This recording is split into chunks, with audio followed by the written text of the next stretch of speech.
Strong bodies, kind hearts, unstoppable minds.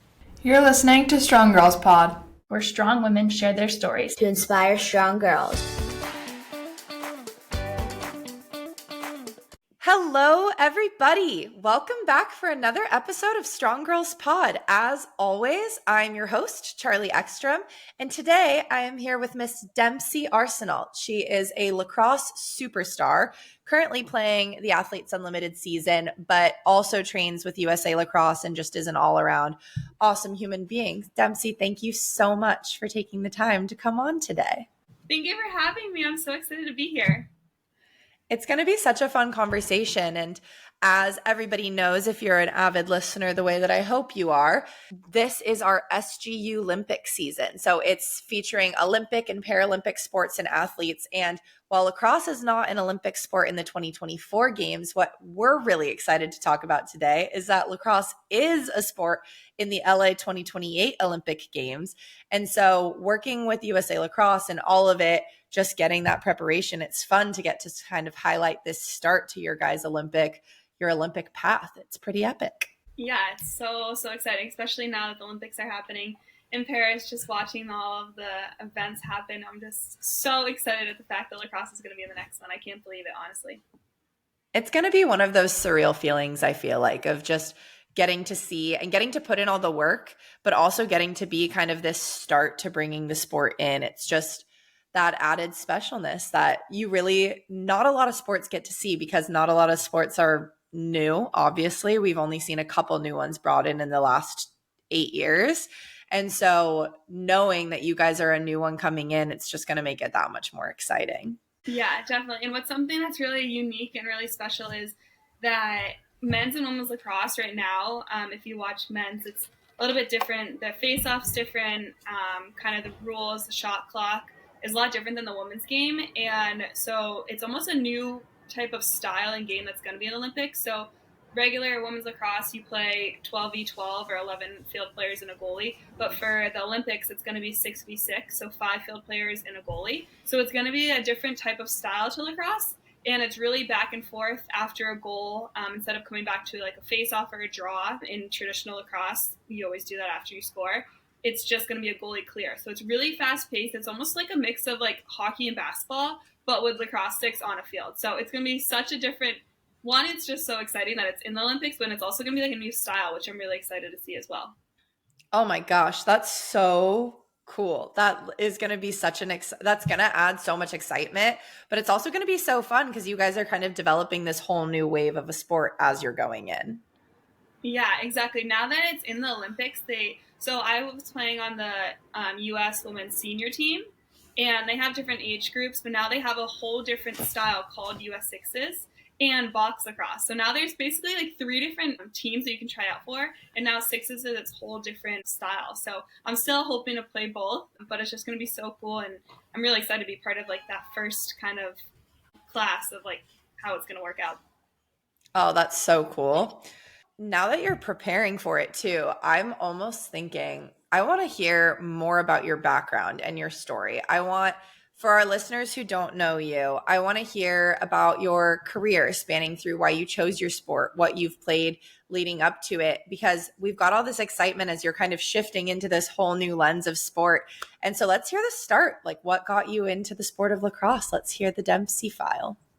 Yeah, so I have a very unique upbringing. Both my parents actually are faculty on a prep school campus, or at a prep school called New Hampton School in New Hampton, New Hampshire. And so ever since I was 6 weeks old, I've grown up with the first 10 years of my life. My house was actually attached to a dorm. So I grew up with like 13 older sisters. And then when I was about 10 years old, we moved off campus, or still on campus, but to our own like house. And so I was just always brought up around sports and like a really fun environment. My mom works in the academic office. My dad's actually the athletic director. So I just remember riding on like his little gator, like going to all the games, watching sports. So sports have always been a really important part of my upbringing in life, and they still are to this day. But I played field hockey, ice hockey, and lacrosse in high school. And I tore my ACL going into my senior year in a lacrosse tournament. So I didn't end up playing field hockey and ice hockey. But I feel like that injury was like really impactful in my development, and it got me into the weight room too. which I feel like is where I kind of like excelled and really focused in on lacrosse. And it just made me appreciate being able to be on the field and play. And from there, I went on and I played lacrosse at Boston College, and it was pretty eventful. We made it to the national championship 3 years, my sophomore, junior, and senior year. We didn't end up winning any when I was there, which was really tough. But the year after I graduated, they went back and they won it. So I got to see it from a different perspective. So although I didn't compete on the field in that game, it still felt like a win for me. And now I am fully pursuing lacrosse, and I live in San Diego and I have my own training business. So lacrosse and sports in general are just a huge part of my upbringing, and I'm really grateful for kind of for it all. That's a really cool journey. And to start just being completely ingrained into athletics from the get-go and really getting to see like this organized system from the start with your parents, I feel like you had to have been like a tri-sport athlete no matter what. Like it didn't matter what those 3 sports were going to be, but you had to do it because you were around them all the time already. It was just a given that you were going to be doing it. No, definitely. And growing up on the campus, it was like I had this huge playground or this gym just like at my fingertips. So I feel like I really try to do my best to take advantage of it. And we were constantly outside, like playing wiffle ball and just being around the students and the sports in general. I was really lucky and just very different than a lot of my friends. As we get older and we talk about our upbringings, I'm just so fortunate for kind of where it all started. I love it. And I think that getting that opportunity to kind of test the waters in so many sports probably just made your love for lacrosse that much stronger in the long run. And hearing that you had a pretty gnarly injury that ended up taking you out of your other sports in the long run, but being able to kind of have that opportunity to hone in and like increase the gratitude for what you were able to do in order to kind of accelerate you forward in the lacrosse field is such a cool element to it all, that playing those multiple sports, having that background, having that kind of ingrainment into sports from the beginning just adds so much specialty to it as well. Yeah, definitely. I just remember sitting, so after I tore my ACL, I just remember sitting in a chair and just playing wall ball with my knee like in like a big cast, just being so like mad and angry that it happened. But now it's been almost like 7 or 8 years since it happened, and I just remember being like, I'm just so grateful that it did happen, because I feel like I, one, probably wouldn't be where I am today, and I just have such a bigger like appreciation for it. Oh yeah, absolutely. And that's hilarious that you were playing wall ball. I'm like, I think about that of any time that my like knees or my feet, I've sprained my ankle once when I was younger, but it was the same thing that I was just like nonstop setting against the wall. It was like, let's hone in the fine skills, like do all the little mini motor skills that you don't need your legs for as quick as possible. Like set with a medicine ball to get the fingers stronger, or like hit back and forth on the wall so I don't have to move my feet, like do something to just get that exercise moving and hone in those little skills as well. Yes, exactly. I love it. And I think that it's really cool hearing that like you got to, in your senior year, obviously it was unfortunate that you got hurt, but then you got to really specialize and start moving forward into your journey at Boston College. That is amazing. I know that it's probably like not the greatest feeling in the world to lose in the national championship, but the fact that you made it 3 times to the national championship tournament just speaks to just an absolute legacy that you were a part of starting, and that you ended up getting to see all the work that you guys had put in come to fruition when they won the national championship the year after. How did that feel, just knowing like all the work that you guys put in? How did that feel kind of moving forward and seeing them really do it all after?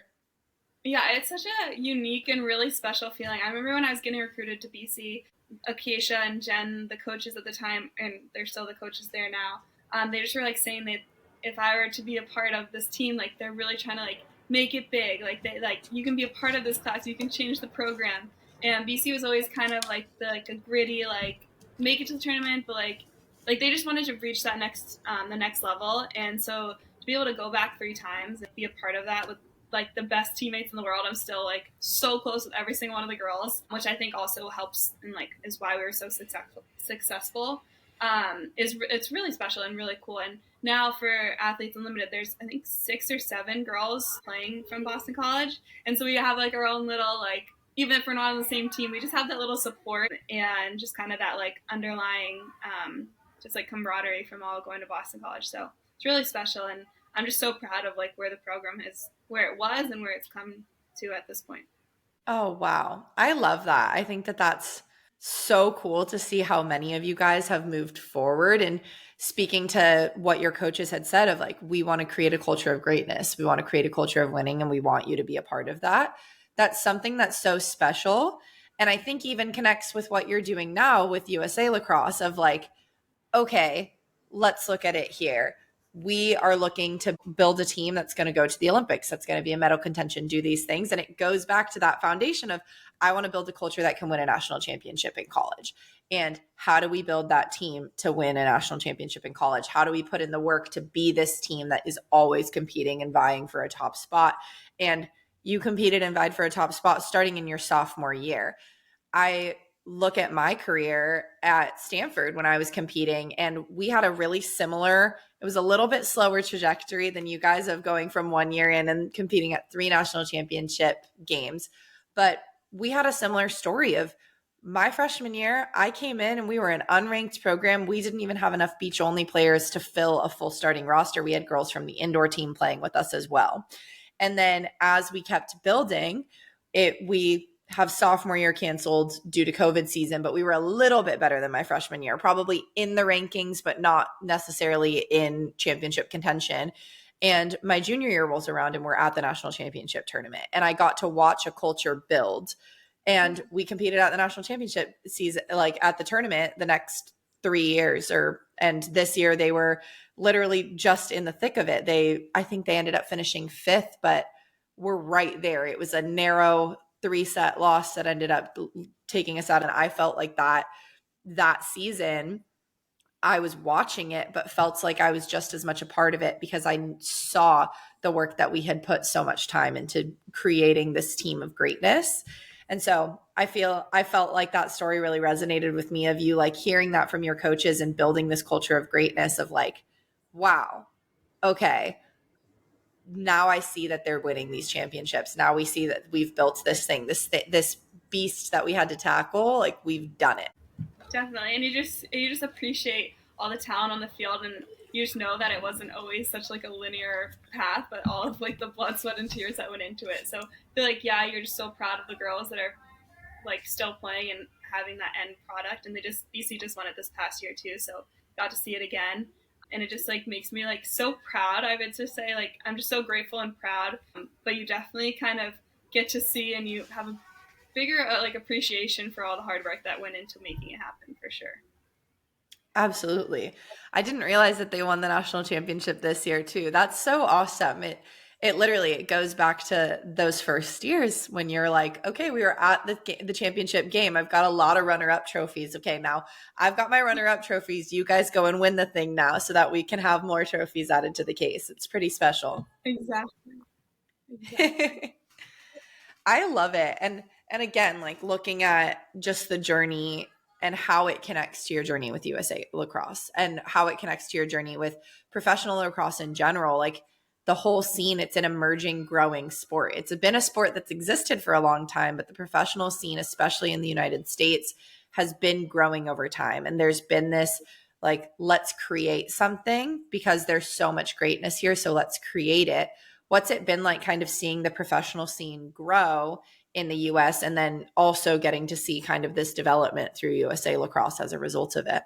Yeah, so I started playing for Team USA when I was a senior in college at BC. And when I graduated, I just remember like there was a professional league, but it wasn't really taking off. It was just kind of like, it almost felt like a pickup summer league. We'd all either drive or fly, you go play, and then you leave.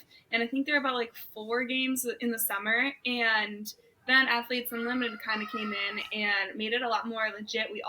First year was during COVID, and we were in Gaithersburg, Maryland. And now we're going on year 4, where all 56 of us athletes moved here for 5 weeks out of the summer and compete 3 days a week. We have 3 games. We have practices, and we all kind of live here. And it just makes it a lot more legit, and it's something that we all look forward to, and we get paid. And it's just like really cool to give those young girls, like when I was growing up, I didn't really know that lacrosse could either one be like a full career or you could play professionally. So to see that and then also give the next generation something to kind of like hope for and reach is really special. And then just the journey through US Lacrosse too, it's really cool because now lacrosse is really getting competitive across like the whole world. I just traveled to Japan in March, and we played the Japan national team, and we ended up tying them. We did it through the Unleashed or the PLL, so it wasn't through Athletes Unlimited or Team USA, but it was still just another opportunity to spread the game, play competition across the world, and just travel, which was so cool. And I can't go back. I just keep going back to the little girl in me that's like, wow, I can't believe lacrosse has given me all of this, and it's just I'm really lucky.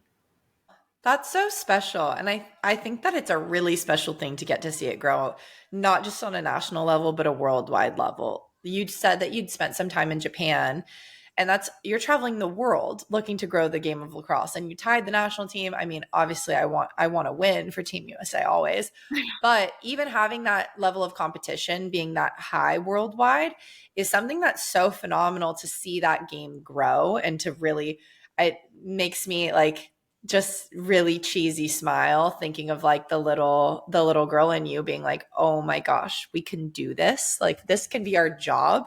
That's so awesome. Yeah. So cute. And it's really lucky. So now I'm playing professionally, but then I also, like, my full-time career is training younger girls too. So I travel all over.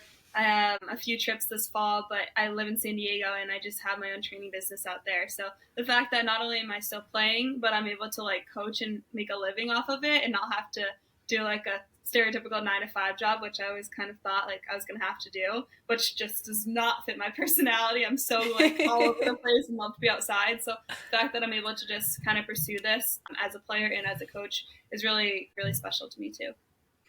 I love that. How important has that journey for growing the game and training and working with younger girls and literally going back to like the amount of travel that you do to it? How important has the effort of growing the game been towards helping your career and motivating you to keep doing what you're doing? I think it's motivated me so much because I get to see like when I can have a positive effect on younger girls, and if I teach them a skill and they nail it, or they're sending me game clips from their summer tournaments of them trying new things, or just like the excitement in that relationship. I actually just had a few girls that I coach in San Diego come to my game last weekend in Maryland. So I got to see them before and see them after, and it was just so cool to have them see me go from like their coach to then like see like on field. We didn't have winning, which was unfortunate, but it was still really special that they were able to go, and just their love for the game and their excitement just continues to motivate me. Want to be to continue to coach them, but then also to keep trying my best and getting better myself. That's so cute that they came all the way to Maryland. Like that's a trek. I've done that journey quite a few times to go to the East Coast over the years. And that's so special that they got the chance to watch. Because again, it goes back to that full circle thing. And I think it even connects to you, what you were saying of when you were a little kid, you didn't get the opportunity to go see that. And so training the girls now and giving them an opportunity to watch what they could be capable of doing later is such a cool chance to get that. And to be able to have it, especially domestically too, is even more awesome. I love it. And I love what you were saying too about how it keeps on pushing you to do better and to keep on motivating to do better for yourself, not just for them, but they give you like an added bonus of things to do it for. I read something last night as I was, doing my deep dive on Demps here.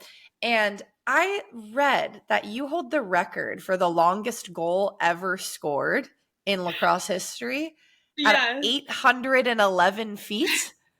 Yes, it was actually very, very interesting, very fun.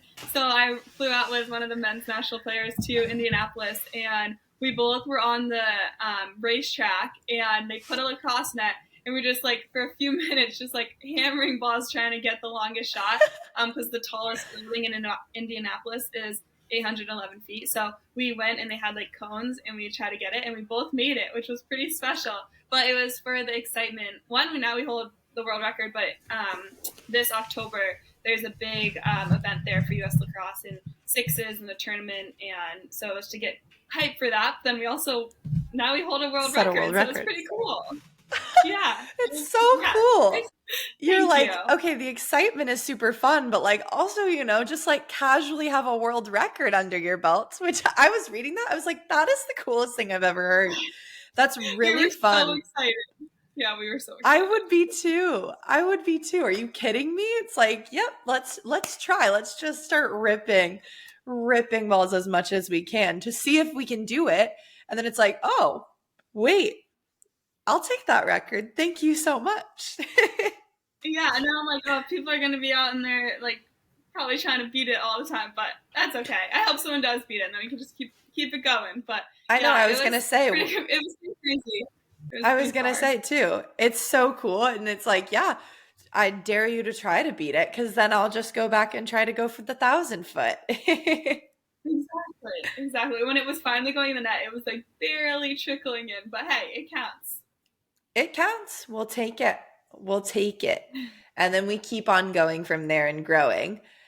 I think that like in and of itself, like going for that record, I know that it was for like an excitement to kind of push for this event that's coming up this fall in Indy, but looking at it, like you've been a part of an initiative that's really looked to push boundaries in the sport of lacrosse. And I feel like it's so cool. It's like you hold a world record now because you were willing to try to test that boundary of like, how far can we go? What motivates you to keep on pushing those boundaries in sports? And what motivates you to keep on trying for those things as you look to keep growing the game? That's a great question. I feel like, honestly, being around lacrosse and coaching these younger girls and seeing their excitement and seeing the game continue to grow has been really rewarding, and it just makes me want to continue to be a part of it. And lacrosse has given me so many opportunities, going to Indianapolis, doing that world record, Japan. Like, I'm constantly going all over the world and all over the country and doing different things that I never would have been able to do without lacrosse. And I'm just like so grateful for what the sport has given me, but then I also kind of want to give back and be able to continue to like help grow the game. And that's a big part of why I moved from New Hampshire and living in Boston to the West Coast to kind of help like make lacrosse even more popular out there too. And I definitely feel like it's growing, and girls are committing to D1 programs, and it's becoming a lot more popular. So it's just really special and something that I don't know how much longer I have, but I just want to keep continuing as long as I can. And I'm super grateful for it. I love it. And like you were saying, I mean, you're getting to see these kind of opportunities pop up for girls all over that you didn't necessarily get to see in like the early stages of your career. As you've kind of developed and seen lacrosse grow, like what's been your favorite part? Has it been like the growth of seeing girls commit to schools all over? Has it been seeing more schools and NCAA programs kind of popping up all over? Has it been getting the opportunities to travel the world? What have been kind of your favorite moments of seeing this growth and really like getting to experience it as it's all occurring? I would say, this is kind of cliche, but like all of it. It's hard to like pinpoint one thing, but I feel like definitely going across Japan is kind of like the top of my list. Just going over there, and it was like we were like celebrities. Lacrosse over there is like really big, and so they were just like in awe of us, and we were in awe of them too. So that was really cool. And then I also I think traveling all over. I've been to some really cool places like Steamboat, Colorado. I'm going to Montana this fall. Kind of just like bouncing all around the U.S.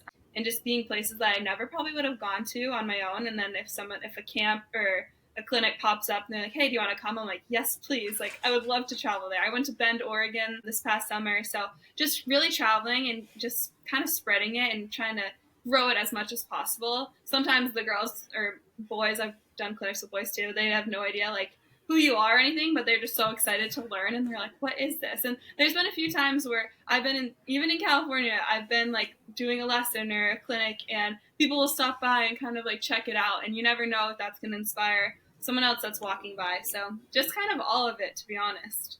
It's cool. It's getting the opportunity to do your thing and to let it serve as inspiration. I love that. I love that it's like they might not know who you are, but the people who you're able to affect, like they absorb it and they soak it in, and they're like little sponges. Like I love that in coaching like kids. It's one of my favorite things of they have no context or background. They might have no idea who you are, but you give them something and they are willing to go out and test it out. And it's my favorite thing. I always go nuts. I had the opportunity to get back in my coaching roots a couple weeks ago and work with some girls that I had known since they were 10 years old. I'd been coaching them, and they're in the 14U competition now, and getting to see them as they've grown up and still getting to give them this feedback. And then they're asking me what tournaments I'm playing in. I think something that really resonated with me is you saying that your girls that you trained in San Diego, when they came and watched your game, I had a similar experience of girls that I trained in San Diego, with it being my hometown and where my heart absolutely is some of my girls that I trained down there during COVID season, drove out to some of our games in Arizona, because it was the only place that you could actually watch collegiate beach volleyball games was when we were playing in Arizona. And they drove out from San Diego to come and watch our games. And it was like the best thing in the world, is knowing that I had a positive effect on those kids and that it inspired them to keep on playing and to keep on going. And they're all like, they've grown and they're like actually playing at a super high level now. And I'm like, you're still 10 in my eyes, but it's so fun to watch them succeed and thrive. Wait, that's amazing. I love that. And the fact that they were willing to drive all the way to Arizona is so special. I also feel like not only is it cool if they can like watch us, but I feel like now, because I started a few years ago in my coaching career, the girls that I would train that were in high school and I were in college. And so I have a full notes app of all the girls that I've trained and where they go to school. And I send it to my mom too, because of course my parents, I'm so close to them. And after every training I'm always calling them. And it's so crazy. Whenever I coach, like, even if I'm really tired going into it or I've had a long day, like no matter what, I leave coaching and usually I'm like just filled with like so much more energy than I walked in. So that's like one thing that shows that like I feel like I'm doing what I'm like supposed to be doing, is like it really gives me a lot of life. Then the other thing is my parents are always so invested. So I send it to my parents too. So now they're texting me like, oh, did you see so-and-so's goal? Like following all their games too. So it's such a trickle down effect, and it's really cool. I love that so much. It is. It's so cool to hear that there are opportunities and that there are things that add to your inspiration and give you energy and give you the opportunity to like have those moments of excitement from giving back to the girls that you've been coaching. I think that that's so cool. And again, like, I don't know about you, but I know that when I'm coaching sometimes, like I pick up things in my game that I'm like, wait, I want to test this in my game because this is working for you guys. And I don't care what the age group is. Like, I feel like I'm able to learn and grow as a player so much from being able to coach and from being able to give back to the players around me. 1,000%. I relate to that on such a deep level. I completely agree.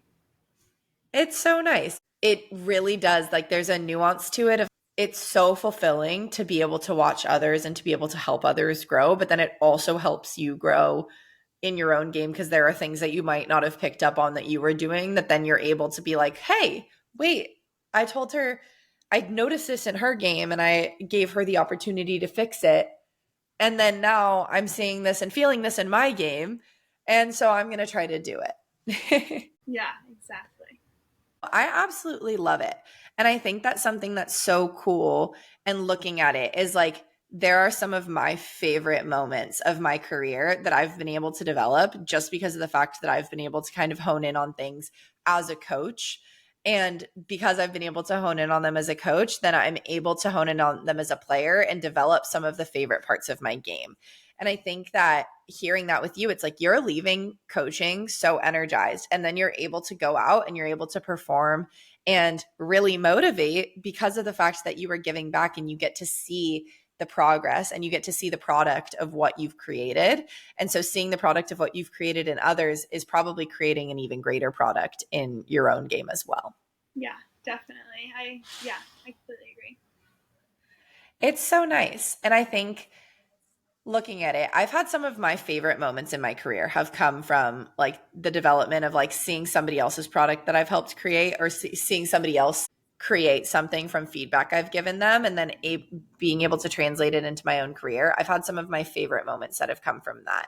And I'm wondering what for you have been kind of like the favorite moments of your career. Have they come from little coaching feedback that you've taken back on? Has it been like a direct result, or what's kind of been your highs? What have those felt like in your career? There are two like core memories from my college like playing career, and then I have a few post college too. And the two that always like really stick out to me, one was my junior year, and so my sophomore year we made it to the national championship, and everyone kind of was like, oh, that was really lucky. But then junior year, it's like, oh, is BC gonna do it again? And the national championship was at Stony Brook University, and we got our bracket and we were playing Stony Brook, and so we played them in the Elite Eight, and we went into double overtime with them, knowing that like they were kind of the favorite to win. It's at their home turf, all this stuff. We went into double overtime. It was pouring rain, and we ended up beating them. So we beat them and made it back to the national championship. So that was really special. Like it was just like the pinnacle of like, oh my goodness, like the rain is coming down. It's double overtime. Like what's gonna happen? And we ended up winning. So that was really special. And then same thing my senior year. It was Final Four. We're playing UNC. We're in overtime, and my best friend, Sam Mapuza, who actually is here at AU too and is absolutely crushing it, she scored, and she did this like little celebration. So in lacrosse, after you score, you have to drop your stick, and the ref has to come over and like make sure the pocket is legal. So she like drops her stick and she's just like spinning around and her hands are in the air.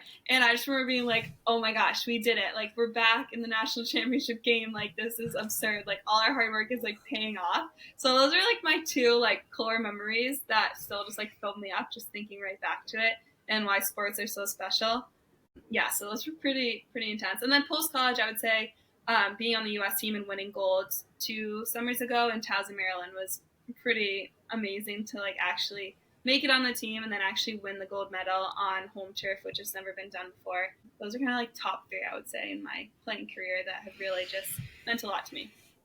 Oh my goodness. Those are some pretty special moments. I'm like just beaming and like my eyes got big as you were talking about the moment in the rain and the double overtime. I'm like, oh my gosh, like that's straight out of a movie, beating people on their home turf. And then I love like I fully pictured like your best friend like spinning around with her hands in the air after scoring the goal as she dropped her stick. I was like, yeah, that I think I would do the same thing there if that was the moment to celebrate. And there's something that describes like your favorite moments. Like there's a surreal element to them. And I love the way that you tell them. And I think that I've noticed this with a lot of athletics is like standout moments for us. Like they feel almost like a movie or they have that surreal element, that intangible, like this is the thing that's so special to me. And I love hearing that you've got it in 3 different categories or 3 different elements, like with 2 of them being in college career, but in 2 completely different years, seasons, moments.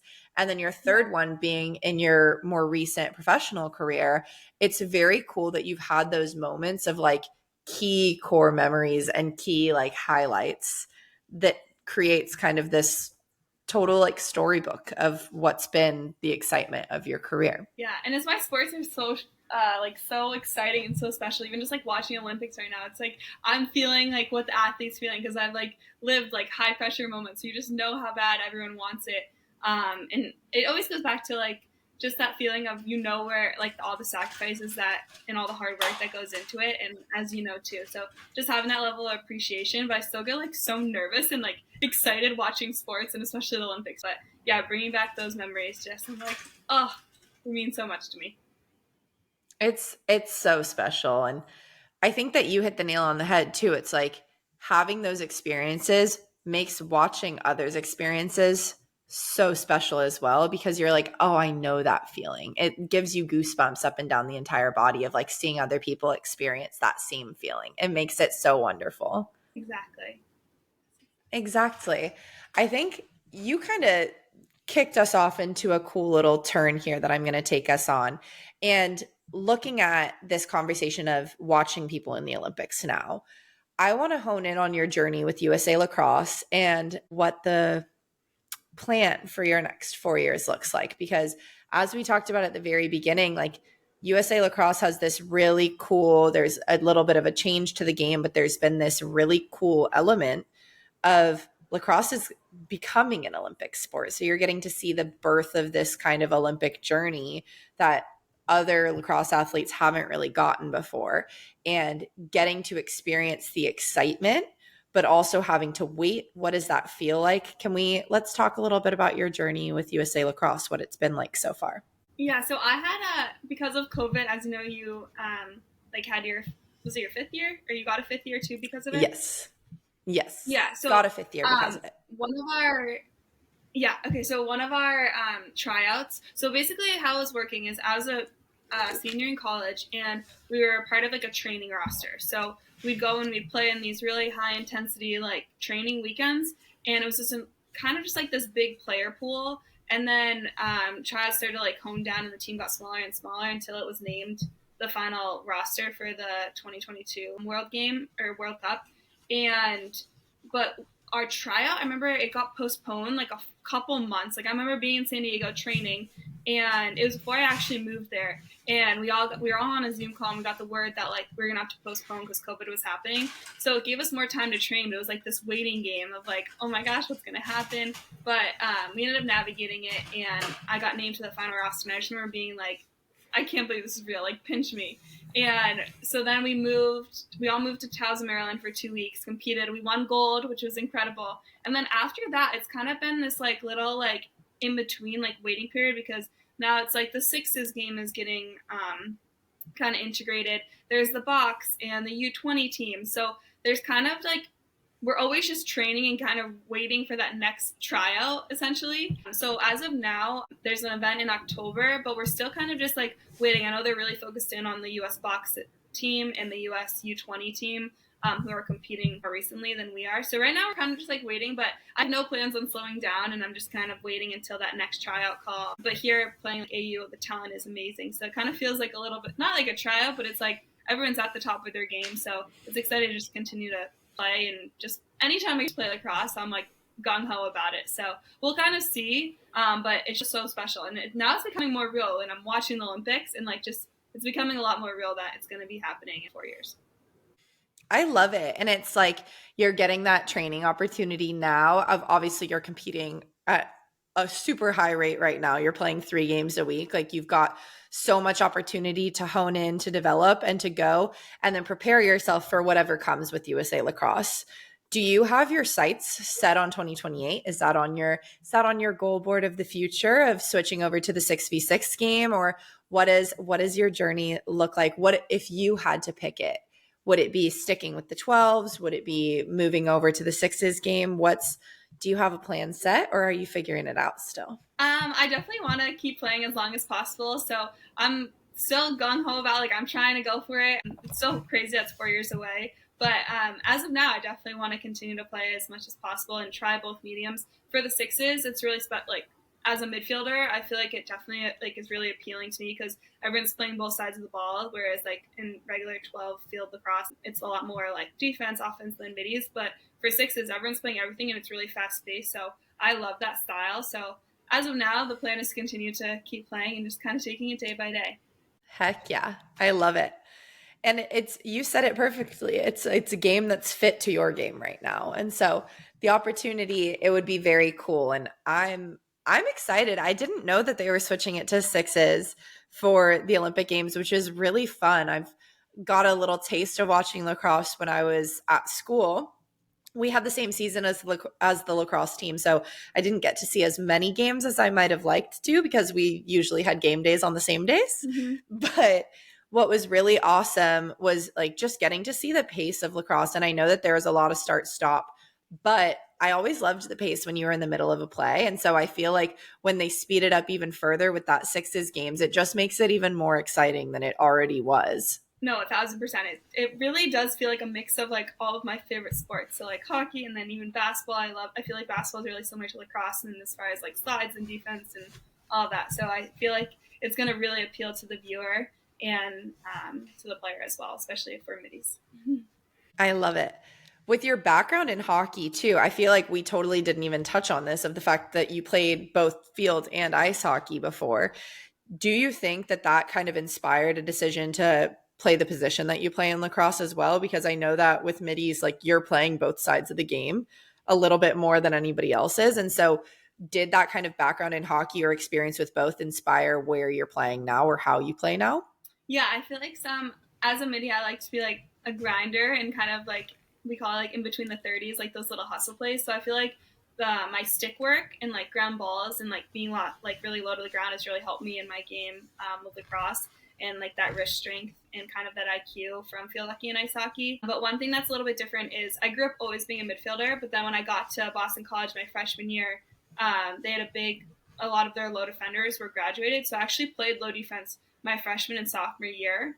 And at the end of my sophomore year, I started transitioning into like going over on the offensive side a lot more. But those first 2 years, I was like a low defender. And then my junior and senior year, I transitioned to being a full midi. And it was definitely a little bit challenging, just like being at like Division I, top of your game and going to a different position. But I'm so grateful for it because now I feel like defense is like one of my favorite things, and I really appreciate kind of like what goes into it and kind of all the effort. So I feel like if I didn't play low defense those first 2 years, I kind of would be a little bit more dismissive, and I feel like it definitely gave me like a greater appreciation, and it's helped me in my game now currently because I definitely value defense a lot. And I would say sometimes middies, like you can have offensive or defensive middies, so I definitely am more on the defensive side. But yeah. I love that. That's so cool. And it's fun that you kind of got a bit to transition into both positions of like, okay, I've got this background, I've got these strengths here. I'm going to test this new position. I've been asked, I've been told that I'm going to play this position in college and this is what I'm going to work on.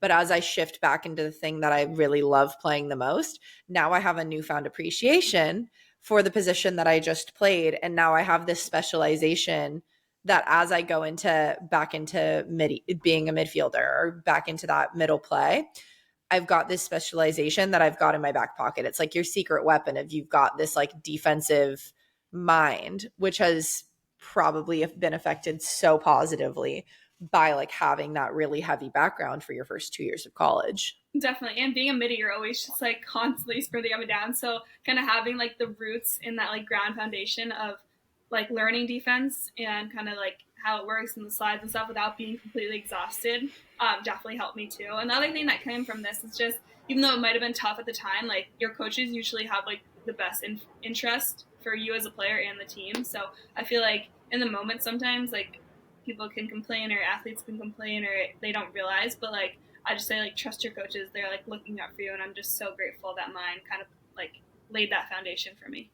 You talk so highly of your coaches, which I love. And it's like looking at that kind of innate trust that you have for them. It's like they told you from the get-go that they wanted to develop this program, and and earned your trust in the fact that they were committed to like creating this super high level of play. And as you got to see it build, your trust continued to increase. And then you were like, oh, I see why you had me doing this as you get into your long-term pieces of your career. And so your coaches really allowed you to kind of establish that like sense of trust and that sense of like just put the nose to the grindstone and like, let's get after it and really build this thing that we want to build. Exactly. I'm so lucky. And they were really the best and helped me just transition so much, not even like on the field too, but just, I feel like college is such like a monumental stage of life. And I feel like they were like great role models and just kind of really helped like find my like true identity on and off the field too. So I definitely speak very highly of them, and I'm really lucky.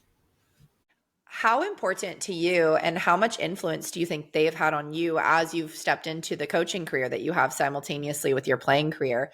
How much influence do you think having those really strong like female coaches who really inspired you to be able to be the player you are today has inspired you to help girls now? Oh my gosh, they definitely are like one of the main reasons why I kind of got into this too. And I feel like something that I always just like respect about them is they just care about you as like a person too. So I feel like, and I looked up to them so much. So I'm like, I always have to remind myself that these girls that I'm working with, like, even if you don't want to be like, you're a role model and you're like changing their lives, like, then hopefully for the better and like to be a positive influence. But really the girls I coach also are affecting me and helping me kind of every day. Like I said, whenever I leave coaching, I'm always in like a way better mood. So yeah, I feel like it goes both ways. Something that really resonates and something that goes back to the foundations of Strong Girls United is we bring opportunities for girls in sport through mentorship and mental skills training, and the opportunity of partnership through mentorship and leadership conferences and all of those opportunities. And a huge piece of what we hone in on is that ability of having a trusted adult and having somebody that's trusted in a mentor role that is a female athlete is so vital to young girls and their development as athletes in general or as human beings. Is having that example of a role model.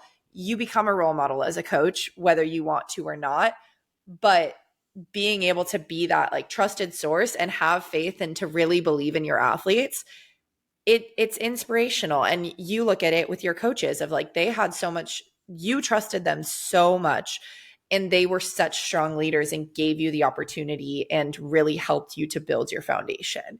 And seeing that, knowing that you had that from them, is helping you to be a better coach, to be a better player, to be a better role model to the girls that you influence now, and is helping grow the game in the long run. Like, we go back to what we talked about, if you get to travel all over to grow this game, and it probably comes back to the foundation of the fact that you had really strong leaders that showed you what it was like to help do this growth. Exactly. Wow, you just put that so well. That's like exactly it. And I'm just like, I've always been more like, I'm not someone that like in school and college, I like public speaking was like my biggest fear like ever. But then like lacrosse and kind of coaching and like when I'm in front and like doing something I love, it's just like comes like so naturally. Like I'm just like, okay, yeah, sometimes it's like a little bit tricky, but pushing me outside my comfort zone. But it's something that I feel like they've like helped me push me past my comfort zone when I was in college. And now I like still take that kind of like, I always have them like almost in like the back of my mind of like, okay, like come on, like keep pushing yourself. And now, even though I don't see them every day or talk to them every day, like just that foundation that they laid and kind of like them motivating me and pushing me outside my comfort zone, I'm like super fortunate about. I love it. It's so special. It's just, it adds so much value to that, to go back to the foundation of like, it has given you this opportunity of like, you hear them in the back of your mind of like, you got this, keep on pushing. Like, come on, do not give up right now. It's everything to have that in the back of your mind, having them motivate you like that. Now, going and looking at what we do with Strong Girls United, like we just talked about, of having that example of mentorship and mental skills training and all of it, we work to supply girls with the mental skills to succeed as early as possible so that then they can build their toolboxes for the entirety of their lives. You give the best example of this, of having this toolbox that you've worked to build with your coaches and how you're working to help build it with girls now. Can you give us as listeners and to give everybody listening in some tools from your toolbox that you've learned through training and competing in your sport that have helped with your mental skills side of the sport as well?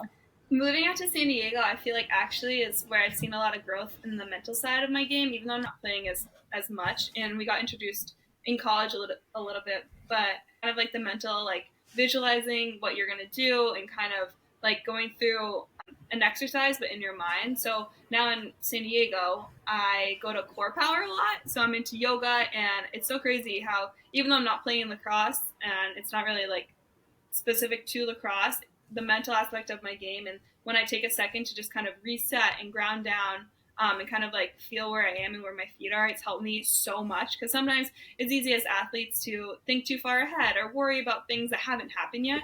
And if you're stressing about things in the future, you're not kind of appreciating where you are in the moment. And so that mental aspect of the game and just kind of like taking a second, and through yoga is where I found the most success, has really, really helped me. So I would say definitely just taking a second of a few deep breaths or just kind of being where your feet are has helped me, and definitely something that I recommend to all athletes. I love that. I could not, I'll echo you 1,000 times that that's absolutely so important.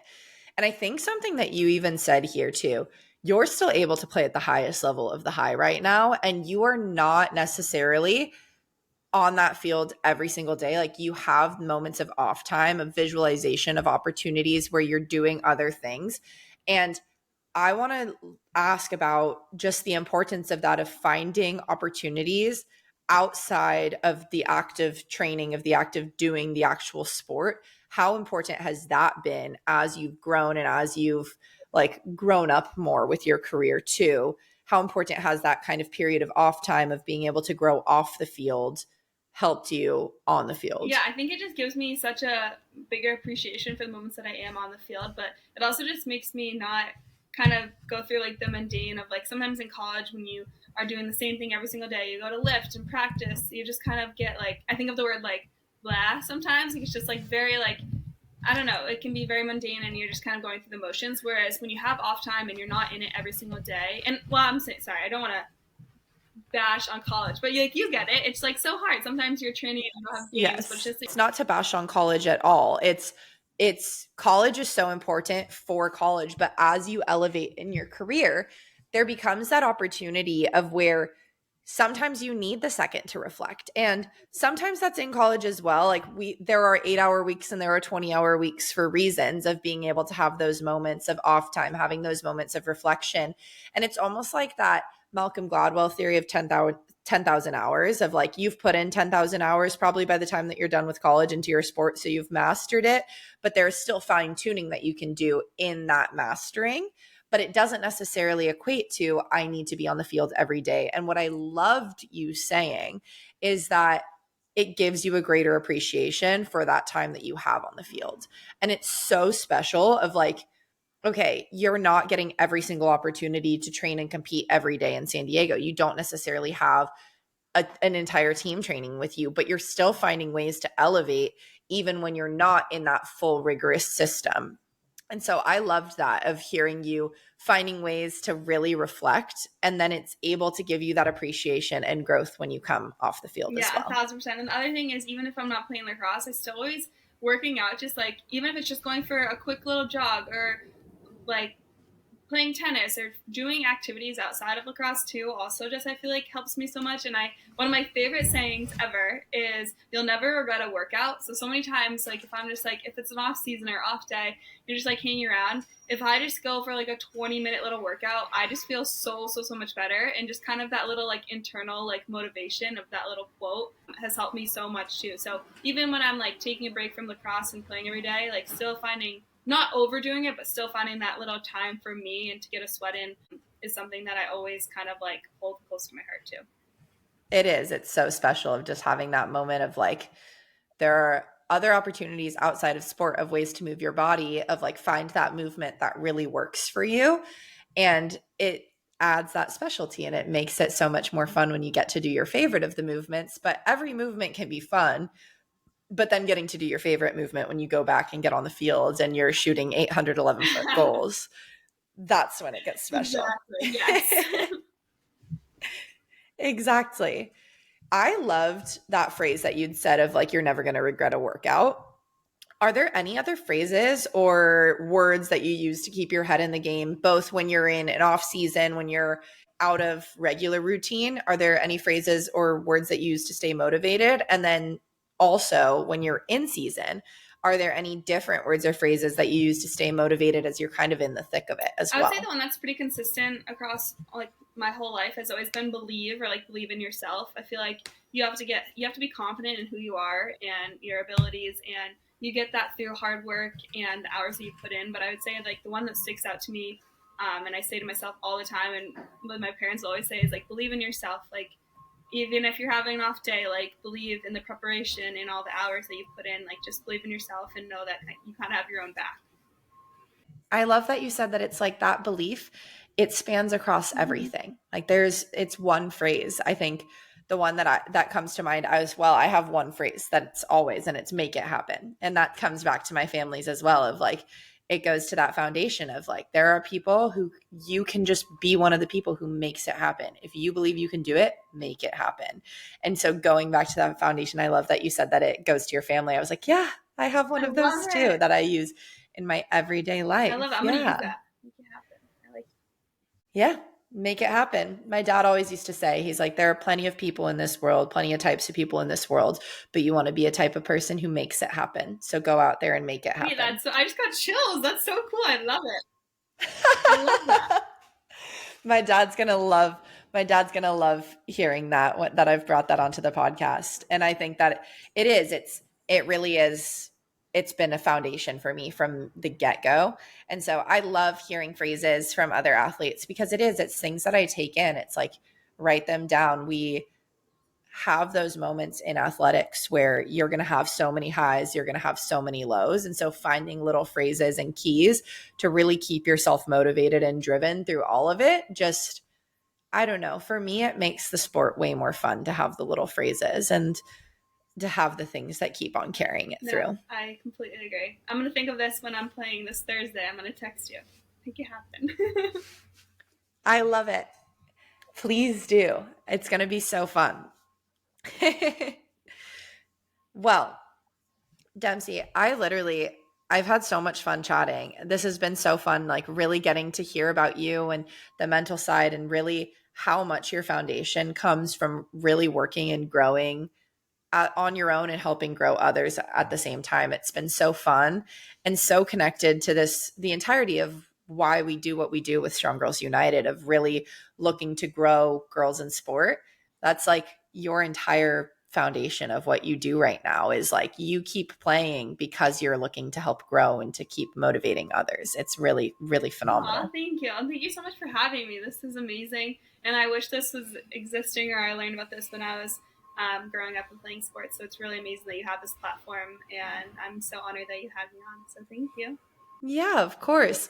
We do it now so that girls like us have it for their future and to keep on growing. And I think all that I have left for you today is our Strong Girls United series questions, which is our fun little exit piece. And it's following the pillars of our nonprofit. And so I've talked a lot about foundations here and what Strong Girls United does from the core. And for our returning listeners, you know the pillars of our nonprofit. But for our newbies who are joining us today, Strong Girls United follows a series of 3 pillars, and it's kind of our foundation for why we do everything that we do. And it's inspiring girls with strong bodies, kind hearts, and unstoppable minds. Those 3 pillars elevate and really just serve as the foundation for every single initiative and platform that we do with the nonprofit here.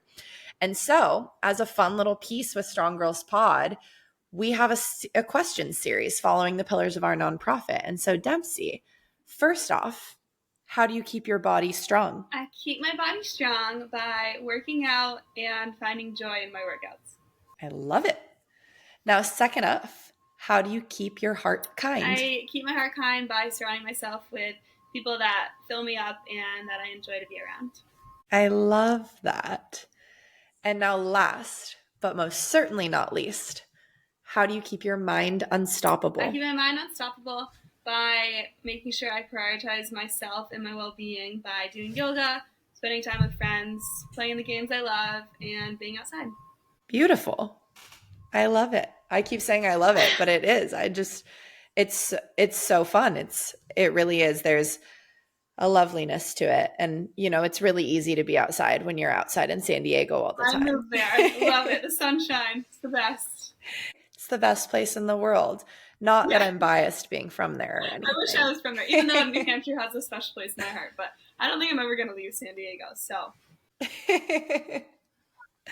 well, for everybody listening, thank you so much for taking the time to join us today for this awesome conversation. Dempsey, I really am so grateful for our time together. It's been such a fun chat. Thank you so much for having me. This has been amazing. I appreciate it. Of course, it's been wonderful. And for everybody listening, I'm Charlie Ekstrom, your host, and I'm here with Dempsey Arsenault, and we are signing off. Thank you. Thank you for taking the time to join us today on Strong Girls Pod. In the spirit of growing community and inspiring strong girls and women everywhere, please subscribe, rate, and leave a comment about our podcast. Tell your friends, family, really everyone to listen in and enjoy. This podcast is sponsored by Strong Girls United, a nonprofit with a mission to empower girls to be strong, confident, and resilient through sports mentorship and mental health programming. Visit sgunitedfoundation.org to learn more on how you can get involved today.